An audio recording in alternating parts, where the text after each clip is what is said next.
World Toilet Day highlights global sanitation crisis.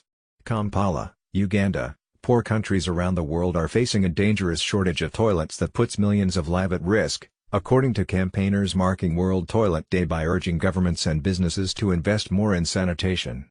The toilet crisis is most severe in parts of Africa and Asia facing extreme poverty and seeing a population boom. 1 in 5 primary schools and 1 in 8 secondary schools globally do not have any toilets, the group WaterAid said in a new report to mark the UN-designated Toilet Day, observed on Monday, as part of efforts to end the global sanitation crisis. An estimated 4.5 billion people across the world lack access to proper sanitation, said the report. Some 2.5 billion among them do not have adequate toilets, according to UN figures. The lack of toilets forces many to defecate in the open, in the streets, in the bushes and by rivers and other water sources. Among the development goals set by the UN in 2015 is a target to ensure everyone has access to a safe toilet by 2030.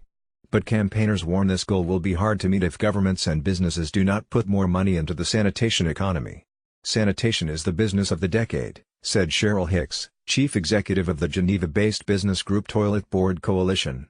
She told the Associated Press that the group is urging commercial investment to help reduce toilet shortages in countries where governments cannot afford such infrastructure. Half the world needs toilets. They don't have them because the infrastructure is too expensive for governments, she said. African countries are among the neediest. The new report by WaterAid cites an estimated 344 million children in sub-Saharan Africa who lack a toilet at home, leaving them vulnerable to diarrhea and other waterborne infections. In the West African nation of Guinea-Bissau, one of 101 countries surveyed by WaterAid, 8 in 10 schools there lack adequate toilet facilities.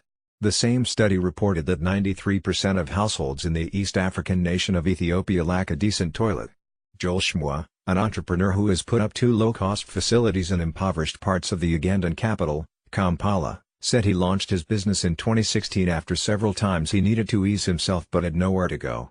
In September 2007 a Ugandan lawmaker told reporters he was badly off and helpless after being photographed urinating against a wall outside the Ministry of Finance in Kampala. He was later charged and fined, despite protesting the lack of sanitation facilities nearby. There are fewer than 20 free public toilets in Kampala, a city of over 3 million people. Toilets in buildings across the city are often kept under lock and key, apparently to ward off unwelcome users. Shmoy acknowledged that the SHS 308 cents he charges may still be unaffordable to many, the reason he is working on a business model that would allow his clients to pay a uniform monthly fee instead of having to pay each time they check in.